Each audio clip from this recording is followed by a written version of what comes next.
Donkey Kong Bananza Review, the destructive side of platforming. Donkey Kong Bananza is shaking things up in the gaming world, proving that sometimes, breaking the rules can lead to groundbreaking fun.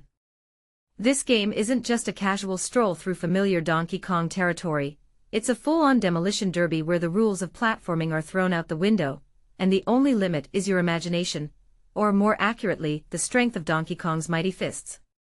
A lot is riding on Donkey Kong Bananza. As Nintendo's first big single-player game for the Switch 2, it has the monumental task of setting the standard for what players can expect from the new console, much like how Breath of the Wild revolutionized the original Switch. However, the game has faced some skepticism from the start. Some Nintendo fans, still eagerly awaiting the next Super Mario Odyssey, view Bananza as a distraction. After all, why prioritize a game featuring a tie-wearing gorilla over the beloved plumber? But Donkey Kong Bananza doesn't just demolish these concerns, it demolishes everything in its path. On the surface, it might look like a traditional 3D platformer, complete with themed worlds and collectible bananas. However, Donkey Kong's approach is anything but conventional. Every inch of the environment is destructible. With a few button presses, DK can punch through hills, turn lush lawns into mud pits, and even rip out chunks of stone to use as improvised sledgehammers. It's as if he's not just playing the game, but rewriting the rules of the level editor on the fly. On a basic level, the sheer joy of swinging DK's powerful fists is almost enough to keep you engaged. The satisfying crunch of knuckles against rock, the immersive rumble of the Joy-Con 2, and the way surfaces shatter before collapsing entirely, it's all meticulously programmed to feel visceral and rewarding. I can easily see Bananza becoming a go-to stress reliever, a virtual rage room, where you can unleash your frustrations by smashing boulders into smithereens. And the best part? You can even bring a friend along to join in the chaos, either by shooting projectiles from DK's back, or by being a mischievous tag-along who tries to sabotage the other player's progress. But there's more to Bananza than just mindless destruction. The game's plot, while whimsical, adds a layer of depth. The Kong family, including some charming cameos that pay homage to the classic rare-developed Donkey Kong Country games, is joined by a new cast of villainous mining Kongs, who are after a treasure buried deep within the planet's core. Along the way, they've kidnapped Pauline, the young singer who was once Donkey Kong's captive in the original arcade game. Now, however, Pauline and DK are on better terms. She uses her powerful singing to grant DK temporary animal superpowers, adding a unique twist to the gameplay. For example, her Latin pop song about the joys of being a zebra is both catchy and functional, transforming DK into a striped powerhouse. Designing obstacles for a character who can tunnel under laser fences or smash through barriers that would stop Mario in his tracks is no small feat. At first, the game's freeform nature can feel a bit chaotic. You might accidentally uncover hidden rewards or skip over challenges, leading to a sense of disorientation.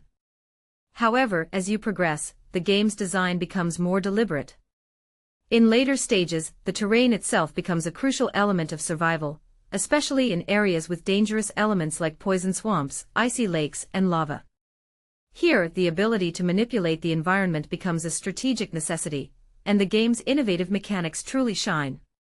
Boss fights, in particular, make brilliant use of the destructible landscape, forcing you to adapt as the arena changes and becomes increasingly unstable.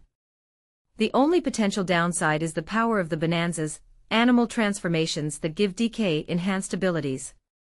While these transformations are incredibly fun and well integrated into specific challenges, they can sometimes feel overpowered when used outside their intended context. For example, returning to earlier stages to collect missed items can become too easy, robbing the game of some of its challenge and ingenuity. While Donkey Kong Bananza might not have the same long-term replay value as Super Mario Odyssey, which blossoms in its post-credit endgame, it excels in the moment. The game moves at a breakneck pace, constantly introducing new ideas, and never slowing down to savor its own destruction. By the time you reach the epic finale, Donkey Kong will have demolished everything in his path, from concrete and rubber to watermelons and glitter balls. If the future of the Switch 2 rests on his shoulders, he's more than up to the task, ready to bash his way through any obstacle. And that infectious appetite for destruction just might be what makes Donkey Kong Bananza a must-play for any fan of innovative platforming. Donkey Kong Bananza ending explained. Is it a prequel to Mario Odyssey? Have you ever been completely floored by a video game ending that makes you question everything you thought you knew about your favorite characters? That's exactly what happens in Donkey Kong Bananza, where the fate of Pauline and her connection to Super Mario Odyssey leaves fans scratching their heads in the best way possible. But before we unpack this juicy mystery, let's make sure you're prepared. We're about to reveal major spoilers for Bananza, so if you haven't conquered the planet core yet, now's the time to step away and come back once you've experienced the full adventure yourself.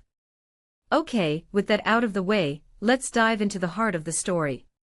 By the time you reach Bananza's thrilling finale, it's clear that 13-year-old Pauline isn't just any character, she's deeply tied to the world of Super Mario Odyssey.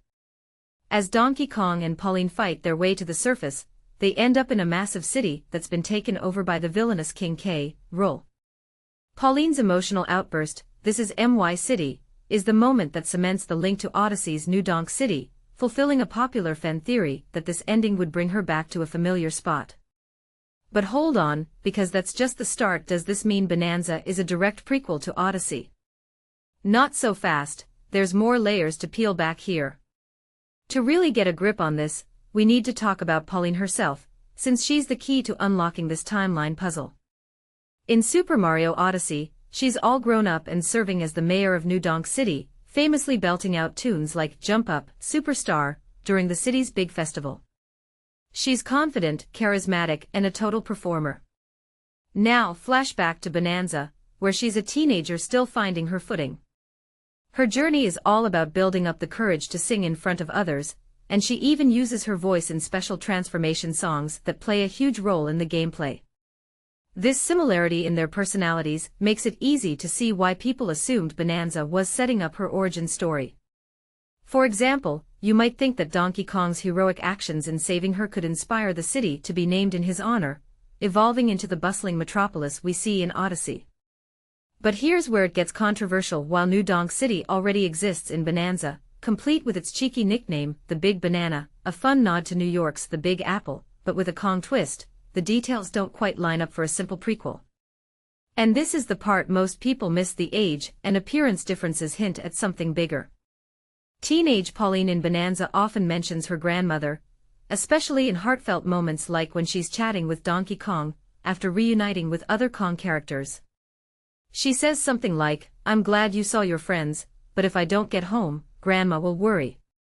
That grandma reference is a big clue, and it ties into the Kong family tree in a fascinating way. Let's break this down for anyone new to Nintendo lore.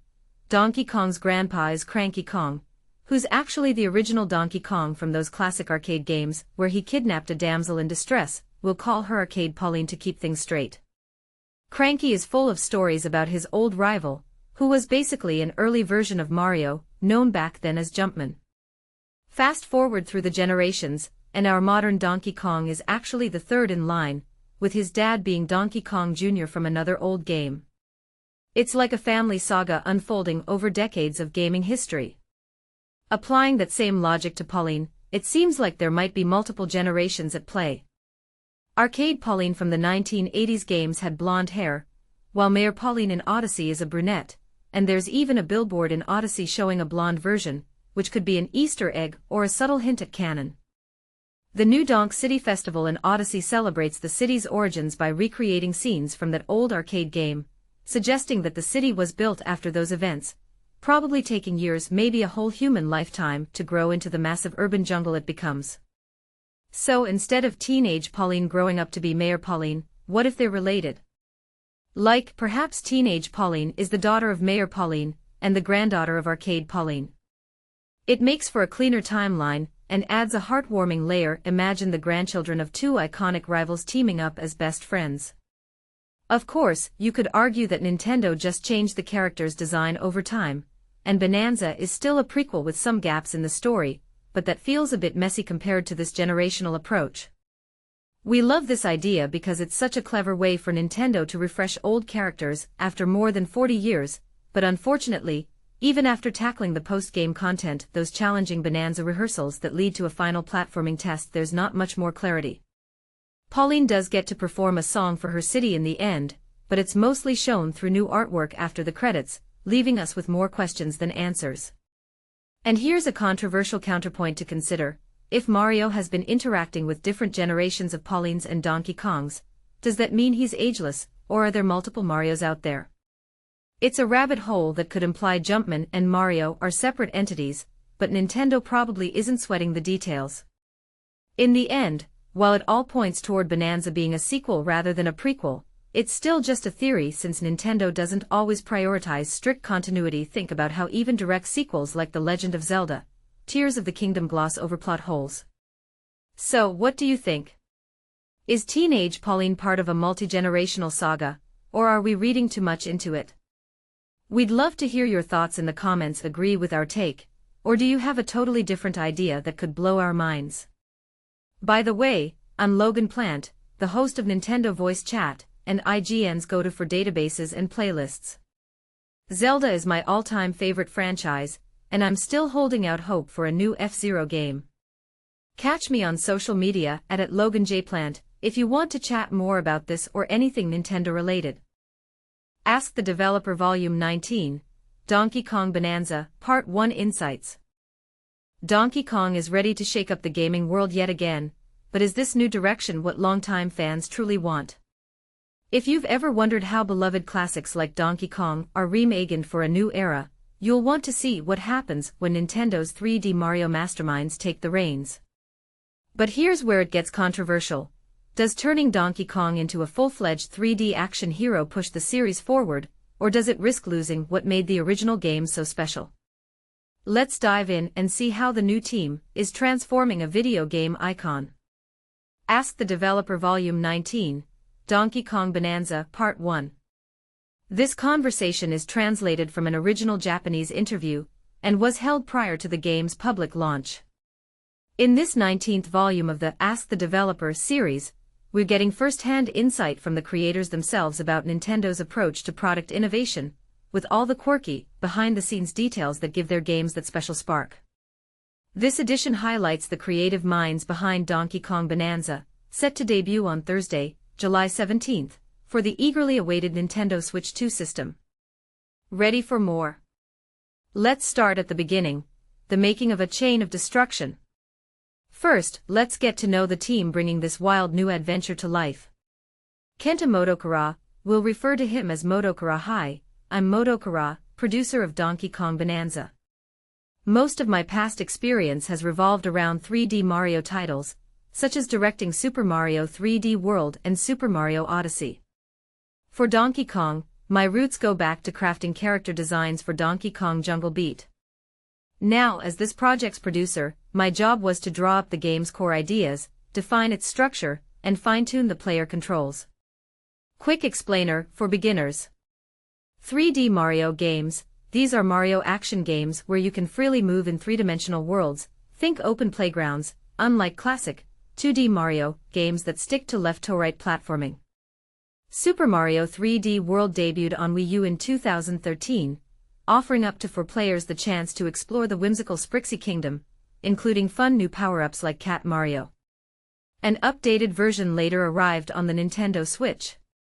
Super Mario Odyssey hit the Switch in 2017, letting players explore huge cities, lost ruins, and much more with Mario and his trusty, shape-shifting hat, Cappy. Donkey Kong Jungle Beat 2005, GameCube and later Wii, a unique entry featuring DK traversing jungles, clouds, and seas using outlandish moves, from earth-shattering punches to powerful shockwaves, controlled with everything from bongos to motion controls. Kazuya Takahashi from here on. Hello there. I'm Takahashi, one of the directors. I joined Nintendo in 2020, bringing experience from open-world RPGs and arcade titles. My focus on this project was guiding game design, shaping the level layouts, scripting cutscenes, and overseeing in-game text. Wataru Tanaka. Hi, I'm Tanaka, also a director on this adventure. I've worked on several 3D Mario games, starting with Super Mario Galaxy 2. For Super Mario Odyssey, I built out the player controls and led the design of core action systems. As programming director for Bananza, my responsibility was optimizing performance for Nintendo Switch 2, a big leap forward, as well as fine-tuning enemy AI and system functions. Daisuke Watanabe, hello, I'm Watanabe, the art director. My past work includes designing characters for the Super Mario Galaxy series, and leading design for 3D World.